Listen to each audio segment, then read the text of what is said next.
নমস্কার। আজকের এই বিশ্লেষণে আমরা মাধ্যমিক ভৌতবিজ্ঞানের একটা খুবই গুরুত্বপূর্ণ অধ্যায় চলতড়িৎ নিয়ে কথা বলবো। এটা এমন একটা বিষয় যেটা আমাদের চারপাশের টেকনোলজিকে বুঝতে দারুণভাবে সাহায্য করে।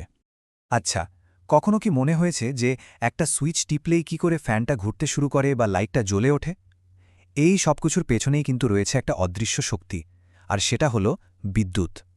চলুন আজ তাহলে বিদ্যুতের এই রহস্যটাই একটু জুবেত করা যাক, আর দেখে নেওয়া যাক এটা কিভাবে আমাদের গোটা পৃথিবীকে সচল রাখছে। তো এই পুরো বিষয়টাতে আমরা ধাপে ধাপে এগোব, মানে একেবারে গোড়া থেকে শুরু করব।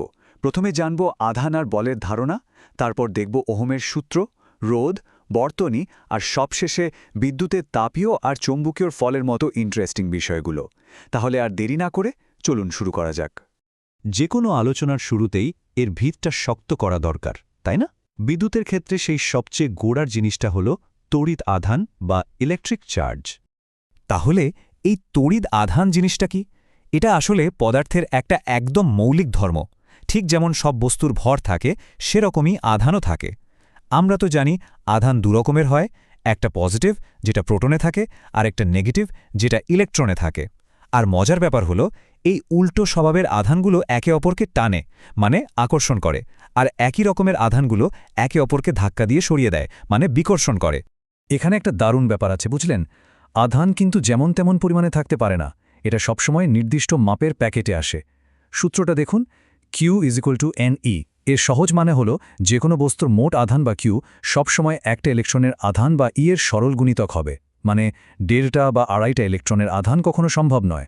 এই ব্যাপারটাকেই বলা হয় আধানের কোয়ান্টায়ন, আর পরীক্ষার অঙ্ক করার জন্য এই সূত্রটা কিন্তু ভীষণ কাজের।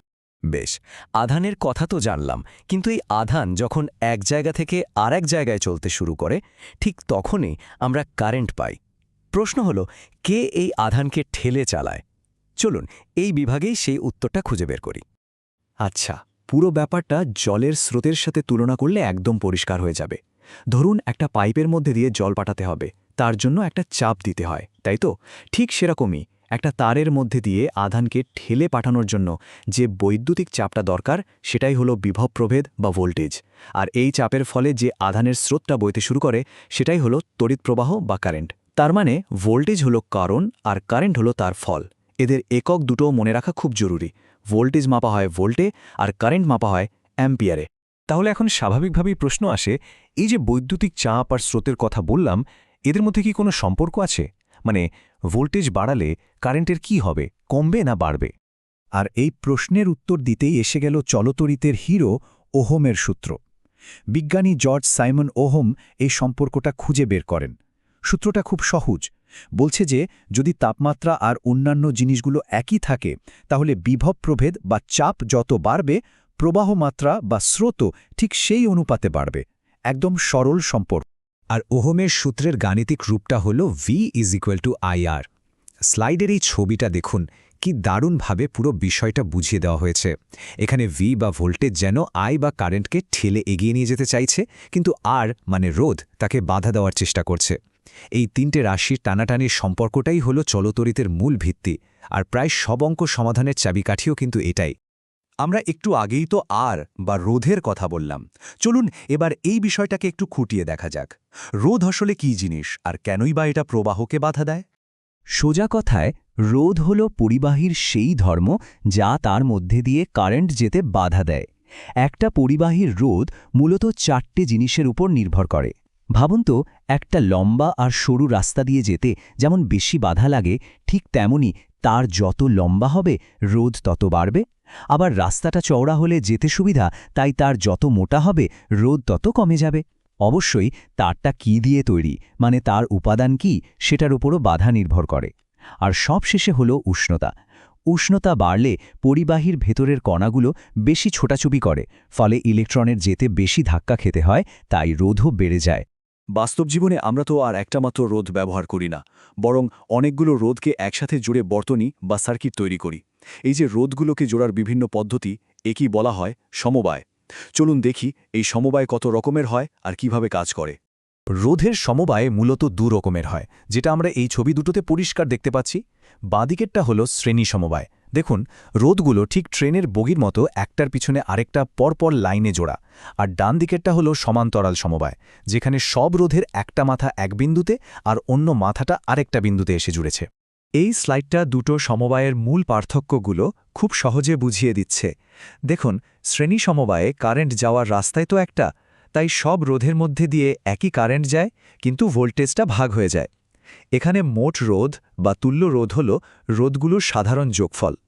অন্যদিকে সমান্তরাল সমবায়ে কারেন্ট এসে অনেকগুলো রাস্তা পেয়ে যায়, তাই কারেন্ট ভাগ হয়ে যায়, কিন্তু ভোল্টেজটা সবার জন্য একই থাকে। এক্ষেত্রে তুল্যরোধ বের করার সূত্রটা একটু অন্যরকম। এতক্ষণ তো আমরা বিদ্যুতের প্রবাহ নিয়ে কথা বললাম, কিন্তু এই প্রবাহের কিছু অসাধারণ ফলও আছে, যা আমাদের আধুনিক জীবনকে সম্ভব করেছে। এর মধ্যে প্রধান দুটো হলো তাপীয় আর চৌম্বকীয় ফল। যখন কোনো রোধযুক্ত তারের মধ্যে দিয়ে কারেন্ট যায়, তখন সেটা গরম হয়ে ওঠে। এই ঘটনাটাকেই জুলের সূত্র দিয়ে ব্যাখ্যা করা হয়। সূত্রটা হল H proportional I square RT। এখানে সবচেয়ে গুরুত্বপূর্ণ বিষয় হল I স্কোয়ার, মানে প্রবাহমাত্রা যদি দ্বিগুণ হয়, উৎপন্ন তাপ কিন্তু 4 গুণ হয়ে যাবে। আর বিদ্যুতের এই তাপীয় ফলকে কাজে লাগিয়েই আমরা ইলেকট্রিক হিটার, ইস্ত্রি বা বাল্ব ব্যবহার করি। দেখুন, আমাদের প্রতিদিনের জীবনে এর কত উদাহরণ।